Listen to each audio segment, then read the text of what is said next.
Welcome to episode 161 of Real Health Radio.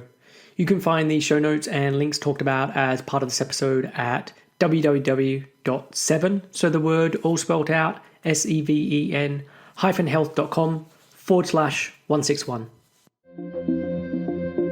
Welcome to Real Health Radio. Health advice that's more than just about how you look. And here's your host, Chris Sandel.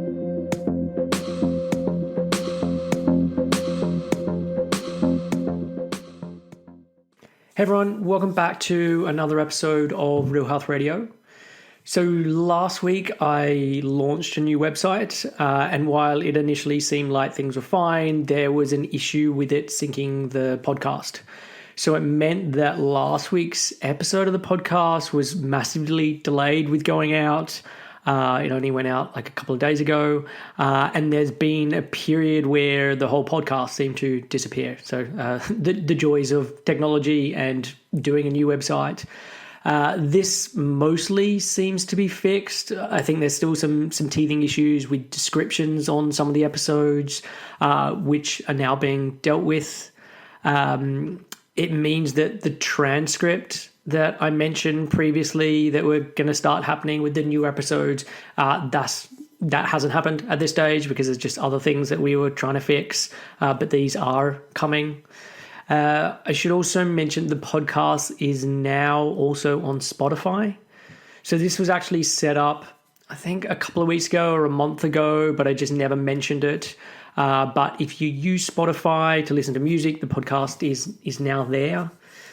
So that is it on the housekeeping front. Let's get on with today's show. So a couple of times a year, coinciding with me taking on clients, I release episodes of the show where I interview past clients.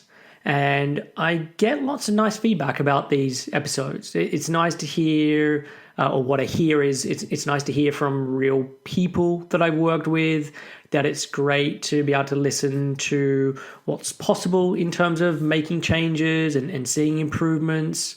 Past client stories can be inspiring. They can be a bit of a reality check when someone hears themselves in that person's story. But mostly people just seem to appreciate the realness or the openness of these conversations. So that's what today's show is about. And as part of this, I'm chatting with Lauri. So Lauri is someone who I only finished up working with fairly recently. It was a couple of months ago, back in the May time. And as you'll hear her talk about, she was someone who came to me because her period had stopped and she had been diagnosed with hypothalamic amenorrhea. While our work has finished, she is still continuing to work on things. But she has a handle on what she needs to be doing and how to listen to her body. And it's now just a matter of time so that further healing can continue to happen. I actually got to meet up with Lauri a couple of weeks ago. We met up and had some breakfast, which was lovely. Most of my clients these days live in different countries and different parts of the world. But if a client is nearby, I'll always try and see them in person at some point where we can meet up for a drink or a meal or a coffee or something along those lines. And as it turned out, Lauri's parents live about 10 minutes drive from my place. So we caught out when she was down visiting her folks. Caught up when she was down visiting her folks. I'm currently taking on new clients. If you hear parts of yourself in Lauri's words, in her experiences, in the symptoms that she had going on, then I'd love to have a chat and see if we could change this. As you'll hear, Lauri's life is now completely different compared to when we started together. So if you are interested in working together or simply finding out more, you can head over to www.7, so the word all spelled out, SEVEN health.com /help, so HELP. And there you can read about how I work with clients, and you can then apply for the free initial chat. So the address again is www.7-health.com /help. And I'll put a link to that as well in the show notes. So with that intro out of the way, let's get on with today's show. Here's my conversation with my past client, Lauri. Hey, Lauri, thanks for joining me on the call today. Hey, Chris, thanks for having me.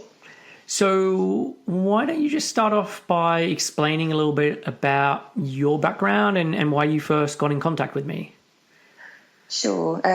So I guess in a nutshell, the reason I kind of came to you was disordered eating and overtraining, which basically led to me losing my period. But obviously there's a lot of history behind that. So, I mean, I was on birth control for about 10 years, so I don't really know when it happened. Because obviously, as we know, the period that you have on the pill isn't a real period. And so I kind of came off the pill about 2 years ago and my period didn't come back. And I really just had no idea what was going on. But looking back on it, it's all pretty clear to me sort of how it happened. So, I mean, I guess kind of growing up, I didn't really have much of an interest in exercise or healthy eating. And that all kind of changed when I was a teenager. And I kind of went a bit from kind of zero to hero with it. I sort of suddenly developed kind of more of an interest in healthy eating. I guess I use healthy kind of in quotation marks because it was like a very conventional view of what was healthy. You know, I kind of was vegetarian for a bit, kind of started kind of looking into that a bit more. And so I kind of over the years started sort of eating increasingly what you might call clean. Obviously that was becoming more and more popular over the last sort of, 5-10 years. And so I gradually kind of went down that track. I had kind of an increasing list of foods which I got a bit afraid of eating. I actually cut out gluten for about 4 years. And that was something which kind of initially was really helpful for me, but then kind of lost its effect, but I carried on with it. And kind of on the exercise side, I started running when I was in my mid-teens. And I think when I first started doing it, it was a completely kind of healthy thing to do. I'd gone from not really doing anything to kind of starting to do a bit of running. And I sort of gradually built it up over the years and started to combine it with other forms of exercise too. So I kind of eventually reached a point where I was doing quite a lot of mileage of running a week, but I was also adding in other things like swimming and cycling. So I did a bit of triathlon. I would cycle everywhere, so I wouldn't get public transport. I would always use my bike, and I didn't really consider that to be a separate form of exercise. It was just kind of something I did, and then the exercise was on top of that.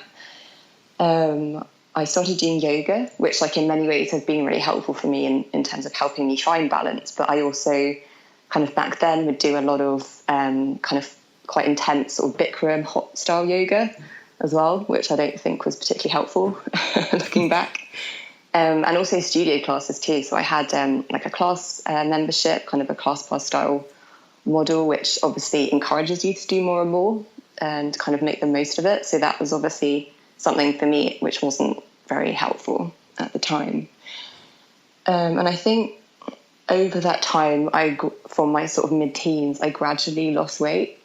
And I think for me, kind of sort of stress and using sort of exercise and food as a kind of way of dealing with it sort of gradually kind of increased during that time. And I kind of did reach a very low weight, kind of combined with some stressful times in my life. And that just became the new normal for me.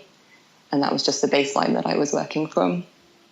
So I think, yeah, it's kind of a lot of different factors which came together to sort of put me in that place. And I guess I first contacted you because I had realised what was going on. And so I spent about a year trying to basically find out why I wasn't having a period. It took me about a year to get a diagnosis of HA, so hypothalamic amenorrhea, which I know you've had guests on your podcast before talking about that in a lot more detail, but really just when everything shuts down because your hormones are being suppressed. And I kind of was advised to cut back my mileage a bit, maybe try and eat a bit more fat. And I made a few small changes over a few months, but nothing happened, just nothing changed. And then sort of about 9 months ago, I found a book called No Period Now What, which is written by Nicola Rinaldi. He's based in the US, and she's really a kind of a world expert in HA, and it's really the only sort of evidence-based book out there. And so I actually just started reading it, I read it all in one day because I just felt like I was reading about myself. Which is a big task because it is not a short book. No, I kind of was just racing through it, just thinking that I need to read this. I need to kind of get the information. And I basically decided the next day that I was going to stop exercising. And so I went cold turkey with that actually the next day. And I gradually over the next few weeks, I started trying to increase my food intake. I started gaining weight actually quite quickly. And it all just became a bit too much. And about 6 weeks kind of after I'd started, so Nicola calls the process all in. So I thought I was all in. But actually looking back on it, I wasn't there yet. And I actually had sort of hit a bit of a wall in terms of what I needed to do next, and actually the amount I needed to be eating and the amount I actually needed to do work on my body image and my kind of attitudes towards, exercise and what I was actually using it for. So I actually then decided that I just needed a bit of extra help. And so I'd actually already started listening to a podcast. It was kind of recommended by someone who's in kind of Nicola's support group. And I realised you were taking on new clients. And so I got in touch and we started working together. And so just a couple of questions from sort of a bit more background. Sure. In terms of kicking all this off, am I right in remembering that you had a diagnosis like when you were in your teens, like for PCOS? Is that correct? Yeah, that's right. So I kind of always had irregular periods back then. And I know obviously for teenagers that can be normal. But at the time it had been suggested that I could have PCOS. And so that actually was a massive trigger for me at that point to start thinking that I needed to eat really healthily, I needed to start exercising, and I needed to kind of control my weight. Because obviously the kind of main exercise that you get, the main advice that you get is that you have a high risk of developing diabetes, high risk of cardiovascular problems, and fertility problems later. So you really have to cut back your carbs and limit your sugar and basically kind of live a different lifestyle. And that actually really scared me back then because I didn't really have any knowledge about the nuances of it and the way it's diagnosed. Actually looking back on it now, I wouldn't have diagnosed myself with it. But back then, I don't really know anything and it just scared me. So that was a big trigger for me sort of making or starting to make these sort of behavioural changes that then kind of led me down that road. Yeah.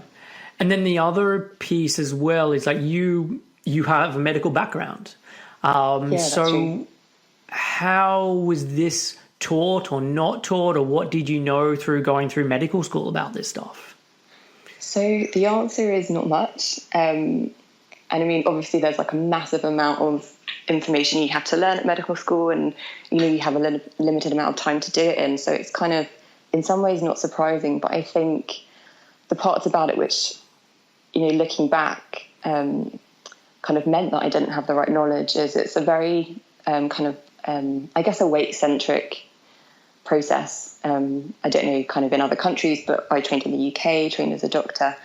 And you're really just kind of taught that excess weight is a health risk. You're kind of taught about obesity as being a disease and being kind of causative of so many other problems. And actually you obviously use BMI as a measure of health, which is not obviously something that I would think to do now. I know more.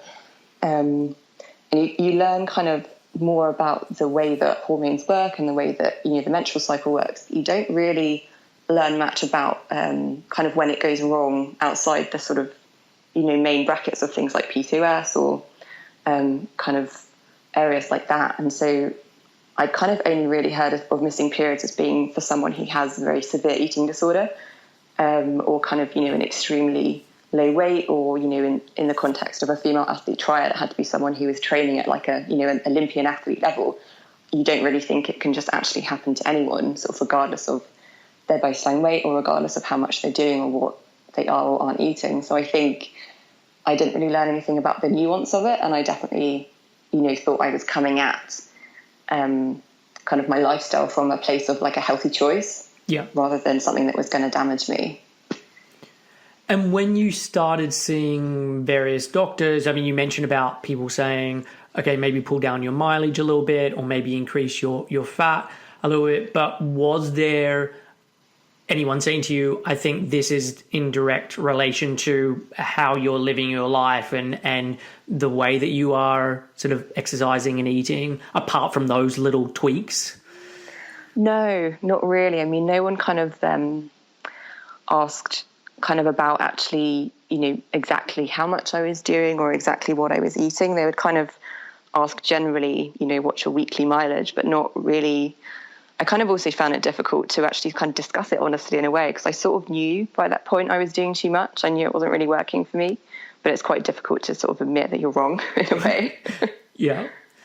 And did you come to that realization that you were doing too much and it wasn't working for you only at the point at which you'd come off the pill and your period hadn't come back, or you'd known it for a while, like before then? Yeah, I kind of waited for about 6 months, just waiting for it to come back. Because obviously you're told that it can take 6 months, which in retrospect, I don't think that's necessarily an amount of time people should wait. I think they should get, some advice sooner than that. But it was really kind of, after about 6 months of that the kind of thoughts started to creep in. I remember kind of having a chat with a friend around that time and just saying, I think something's wrong. I think I'm doing too much, but I don't know what to do about it. And so that was probably, again, another 6 months before I actually, made the full commitment. So there were definitely kind of doubts creeping in, because I wasn't really, sort of my performance wasn't improving. So I would train a lot, but actually I wasn't getting fitter. Yeah. And, I would kind of be signing up for races and be racing with another friend, and he would be like, you should be faster. For the amount of training you do, you should be faster. And I'm like, well, I kind of didn't really have any gas in the tank. It was quite, I could sort of see that it wasn't really helping my fitness. But obviously it was quite something that's really hard to let go of. So it took me a while to make that decision. Yeah. And so when you opened up to that friend, did they say, oh yeah, I think this is an issue? And what about other people in your life? Were other people raising red flags and saying, hang on, I think something needs to be done about this?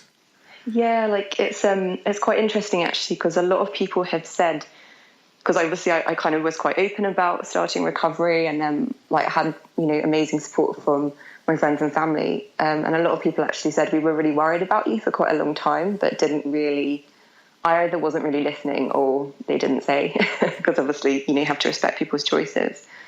But I've had a lot of people kind of say, oh, we were really worried about your weight and the way that you looked, or we were sort of worried about the amount that you were doing, but I didn't kind of really hear it at the time. But yeah, no, I kind of haven't had any sort of negative feedback about it. Everyone's been sort of really, supportive and felt like it was needed. Okay. And you mentioned about your race times, they weren't getting better, or the amount of training you're doing just didn't feel like it was resulting in you getting fitter. So what other symptoms were going on? I mean, obviously you mentioned you weren't getting your period, but what else was going on for you because of the way that you were eating and training? Yeah, so I guess looking back, it probably was related. So I guess a kind of a big thing that was going on for me was a lot of GI issues. And that was something which I'd struggled with for quite a long time. And I'd sort of gone a bit down the classic path of thinking that cutting things out would help to find the culprit and make it better, which I know is a phase that a lot of people go through, particularly in the culture that we live in today. But that was kind of something which would go up and down. And I was very, I guess I just didn't really consider that it could be related to restriction or overtraining. That just wasn't really something I'd heard about. I was tending to get a bit injured with training, which I hadn't really been doing before. So I had a rotator cuff injury, kind of various aches and pains. And I think that was just kind of something to do with not having any repair time.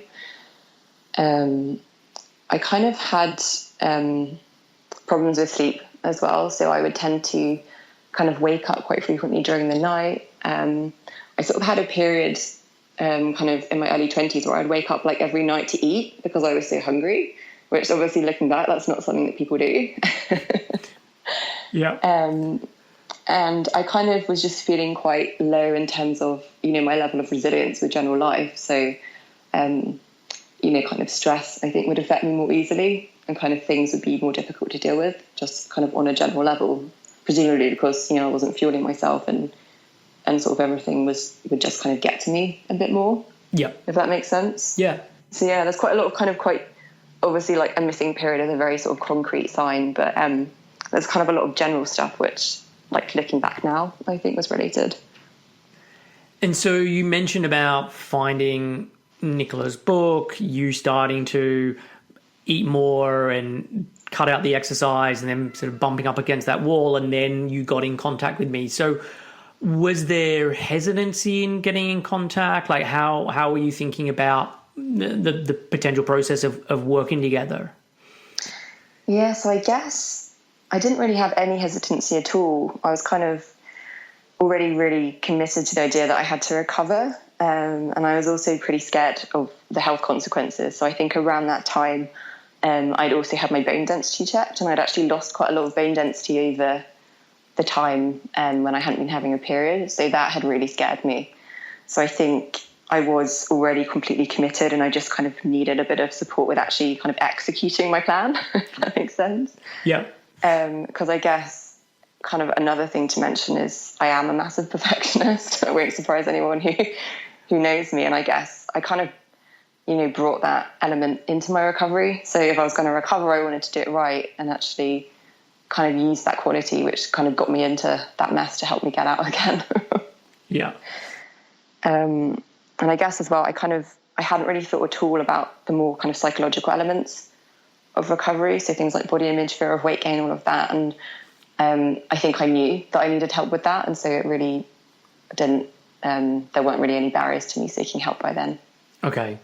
And so what did the process of us working together look like? How did it feel for you? What did you experience? So I guess the process, we kind of had an initial chat just to kind of check that things were sort of right on both sides. And then I had a lot of questionnaires and paperwork to fill in, which made me think quite hard actually about what had been going on over the past kind of few years. But there's kind of also a lot of stuff in there about my goals and kind of actually what I wanted recovery to look like and what my kind of values around it were, which I actually was quite challenging for me because I'd kind of thought about it in a very physical way. So, I want to improve my health. That's, what I want. But actually it kind of, I could see sort of from the beginning that there was going to be other elements to it. And we then sort of went on to have a call every couple of weeks or so. Sort of in the time between calls, I'd keep a food log, just kind of with everything that I'd eaten and everything I'd done sort of activity-wise and symptoms and sleep and things like that. And I mean, I kind of struggled a bit with the food log because I had to take photos of my food, which like makes me feel really awkward. But it was like a helpful exercise. Yeah. And I do want to just interject and say I don't always ask clients to take photos of food, but in this case, it felt like it would be helpful. And from my perspective, it was. And I think from your perspective in the end, it was helpful. Yeah, because my portion sizes were so tiny. So I think it was important for you to see that. Yeah.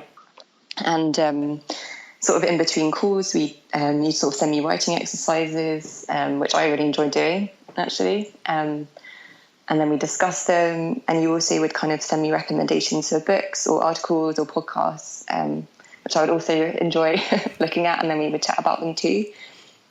So I think there was kind of lots of different kind of elements to working together. And I think for me, it worked really well because I kind of liked having kind of something to keep me on track and something to sort of basically give me tools to help me in the times when we weren't kind of having direct contact. So I think it was quite kind of well-rounded and just kind of, I think, it worked sort of well for me.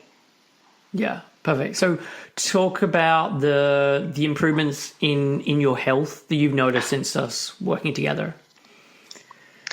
Yeah. So, I mean, things are completely different. So I guess the first thing to mention is that my period came back. So that took about 5 months of being quote unquote all in.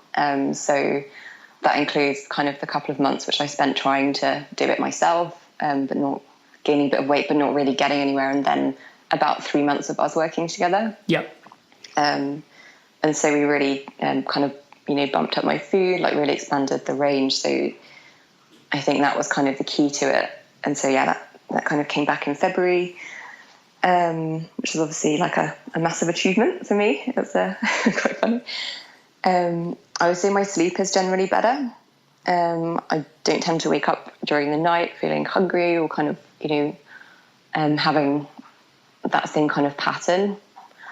I would say I kind of feel like I think more clearly now, and it sounds a bit strange, but I kind of feel like I'm a bit more resilient and kind of have a bit more energy, like I'm able to sort of commit and be more present generally with sort of work or my sort of, social life, which has been really good. Kind of overall, I think like the GI issues that I had have improved. Obviously it kind of, goes a bit up and down, but I think overall, really sort of putting all the foods that I cut out back was helpful for that. And that's something which, I would sort of recommend to anyone. So you no longer have an issue with gluten?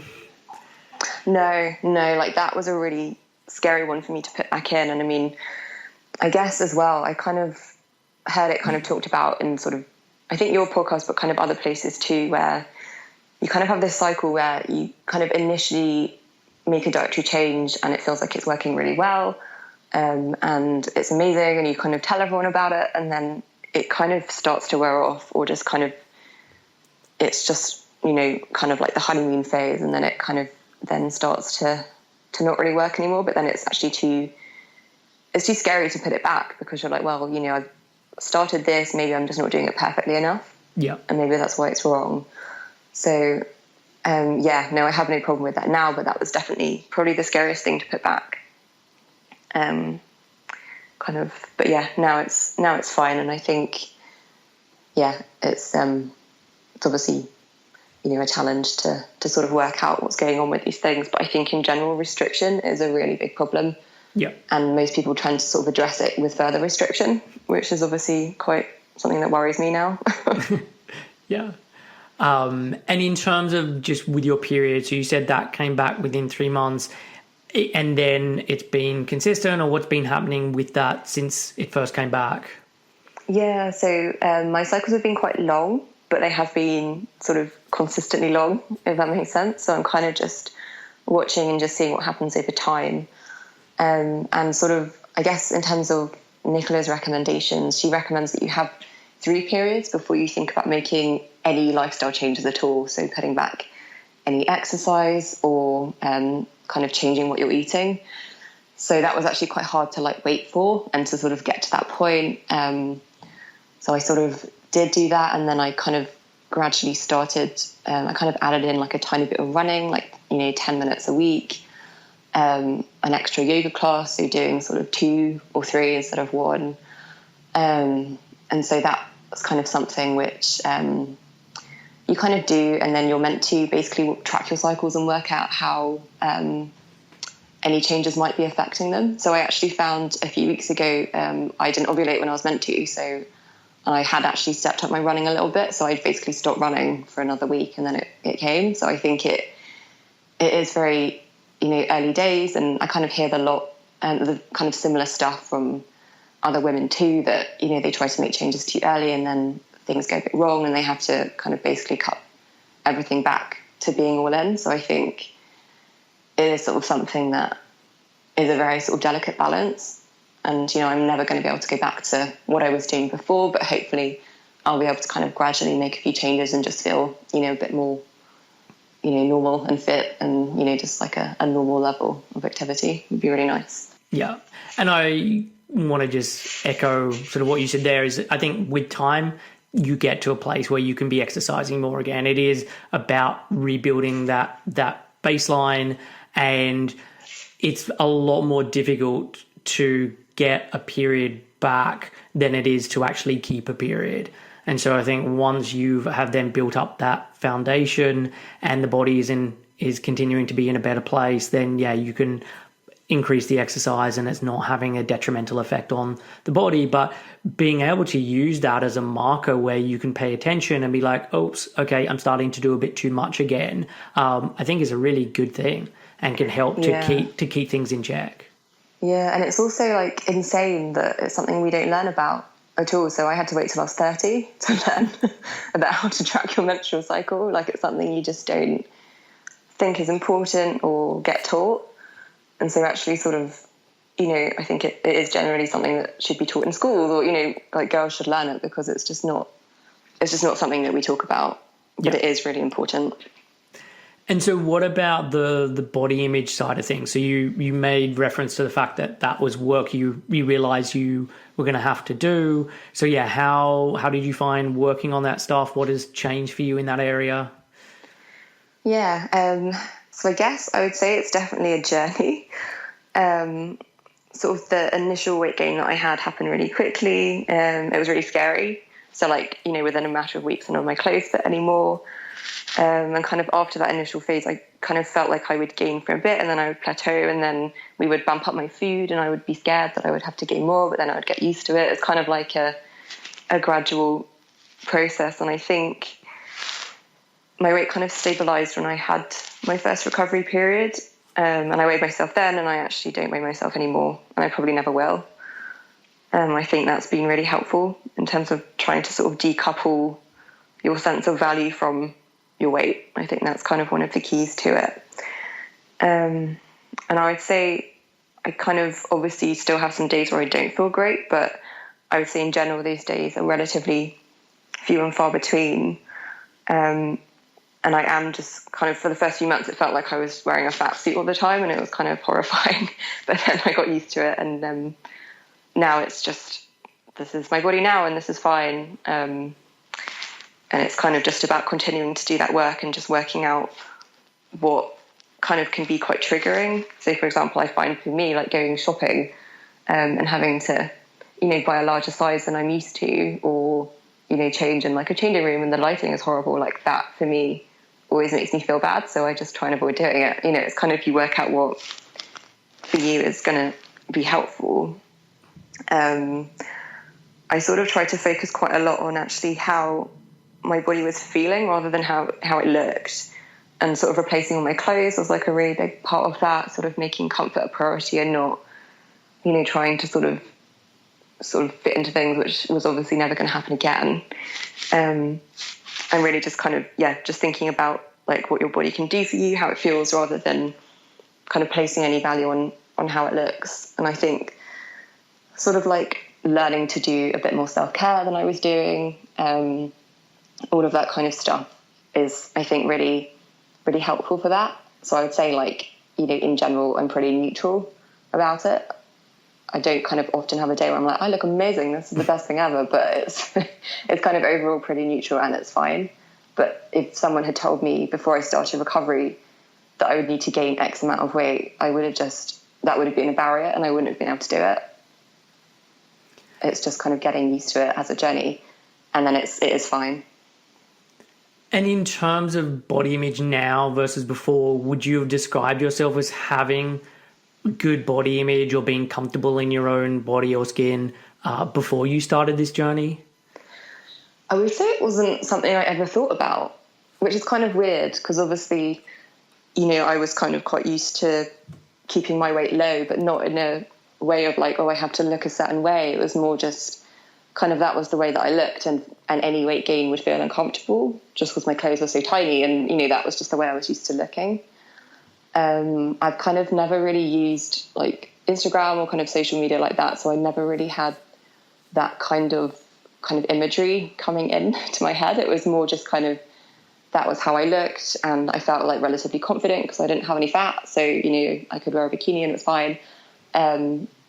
And so it was more just kind of like dealing with the change of it, rather than kind of coming from a place with poor body image and then having to work on it. It was like a bit of a weird one. Okay. And what about from a food side of things? And I know you've touched on this, but is there anything extra that you want to add in terms of what your eating is like now versus what it used to be like? Yeah, so I guess I would say that it has changed beyond recognition.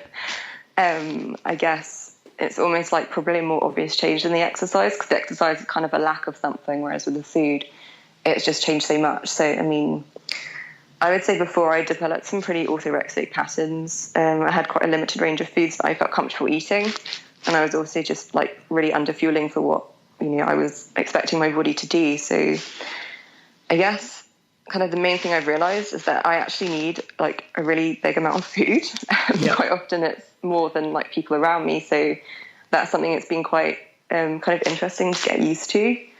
And the fact that actually I can eat a lot and my weight is stable, and it's, you know, I can sort of eat things which, you know, other people might consider not to be healthy, but I know that for me now, like I need it for my recovery.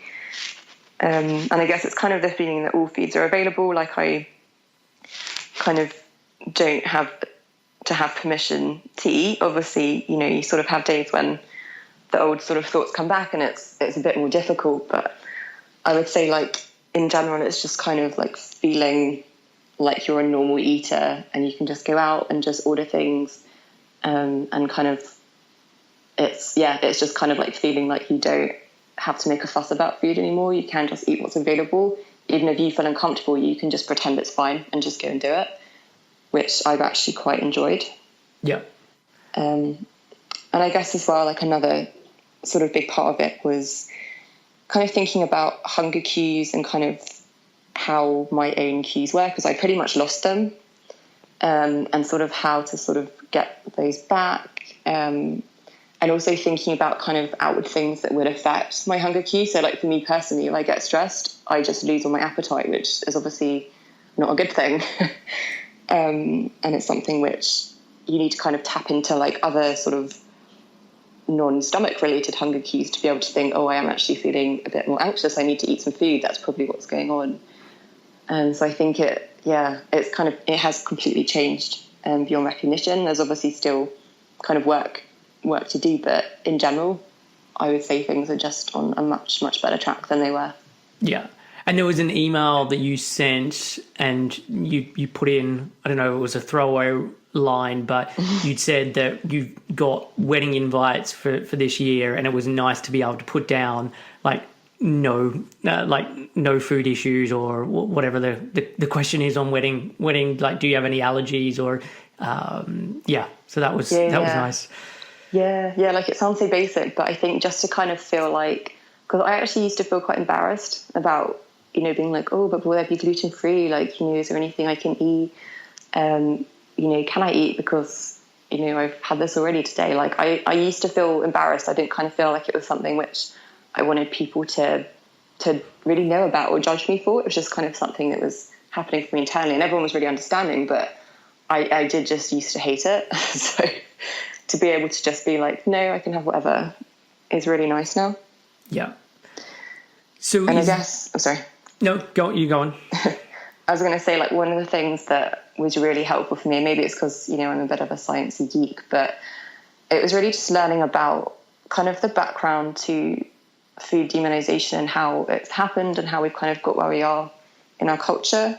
And kind of actually it's not scientific. And a lot of the time it's kind of a very kind of specific medical diet that's being co-opted for the general population. So actually it doesn't bring health benefits. It's just not sensible, and it's something that can actually damage you. So it's kind of, I think for me, kind of finding a bit more about the actual evidence for these things was really helpful in terms of changing my beliefs. And has that then had a knock-on effect in terms of your work and how you think about certain things that come up as part of that?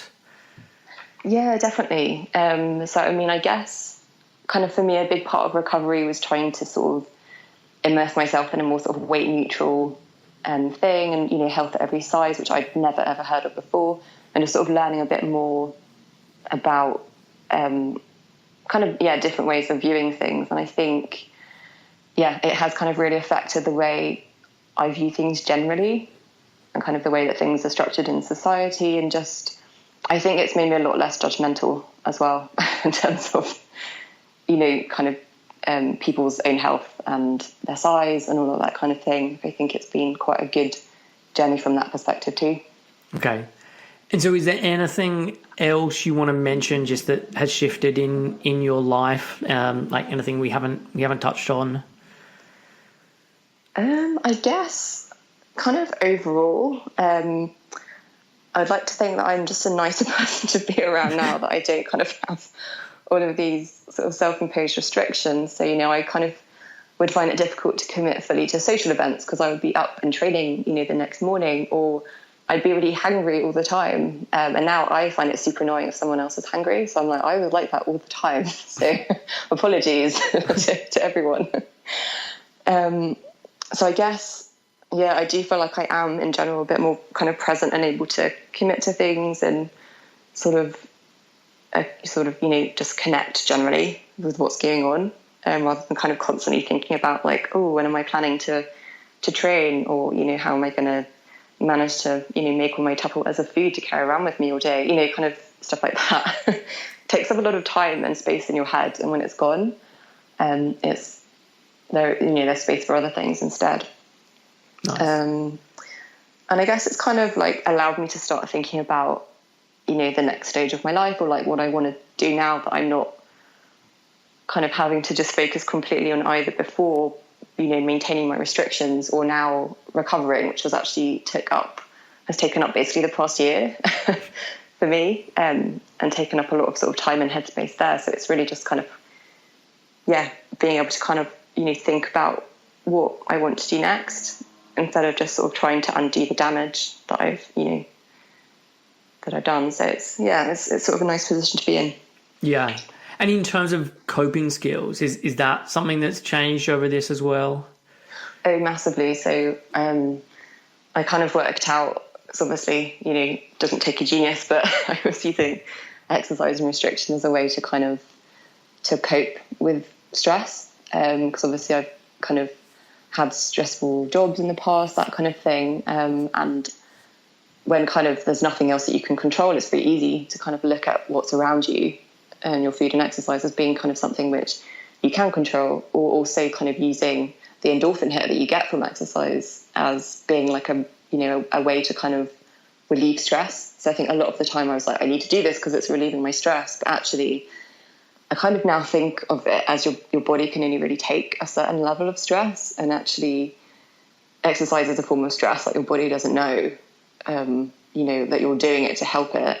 It perceives it as stress if you've already got too much else going on. So I guess I've kind of being able to change my perspective a bit more and just try and find some other coping mechanisms. I mean, I would say sort of when we were working together, I started using a mindfulness app, which was really, really helpful. And I still use that a bit now, particularly helping me get to sleep. It's really good. And just kind of other, things like a bit of yoga, kind of journaling, all that kind of stuff, which I know they're kind of old chestnuts for recovery, but they are really effective. Yeah. And, something that I've sort of continued to do even after we finished working together sort of earlier this year. Yeah. So the final thing I wanted to just ask is, like, part of the reason I'm doing this is because I'm taking on new clients. Mm-hmm. What would you say to someone who is struggling with what you were dealing with before we started to work together? And this doesn't have to be like go work with Chris or gushing praise or anything along those lines, but like, what advice would you have for someone? So I guess the main thing I would say is just don't wait. Like, if you think that something's wrong, something is probably wrong. And actually, if you're kind of wondering whether it's worth the time or worth the money, like, you are definitely worth the investment. I've seen it kind of written, in a lot of places in terms of eating disorders, that you are, quote unquote, sick enough. And actually everyone who thinks they might have some kind of struggles in the area, like, you are sick enough and you deserve to get help. And I guess the other thing I'd add is that there isn't any weakness in asking for help, because obviously something for me, it's, as like a perfectionist, it's been quite difficult to admit that I've done things that weren't ideal, and, I need to get help with them. But I would say that it isn't a sign of weakness. Like, it's something which, if you need to look after yourself and you need to get support. And I guess anyone who is missing a period, I would kind of add to that to get no period now what and read it and just kind of see whether it resonates with you. Because I think for me that was a big turning point, because it's not just about your physical health, it's about everything that goes along with it and your entire lifestyle. And actually that is a really big thing to change, and it's okay if you need help with it. Yeah, definitely. And I really love Nicola's book. So most of the time now when clients come and see me with issues like you have, they've already read it. But if they haven't, then it is kind of the first thing that I recommend, just because it is it is so detailed. It does cover so many bases. And yeah, it just gives someone a good idea of what is going to be needed as part of that recovery process. For sure. Yeah, I totally agree. Well, Lauri, thank you so much for taking the time to chat with me today, for being really honest about your situation and where you've got to now. Yeah, I've loved working with you, and yeah, thanks for coming on. No worries at all. Thanks so much for your time. So I hope you got something out of that conversation. I hope it demonstrated the many areas I work on with clients, and also the long-term changes that can be achievable, or even the short-term changes that can be achievable.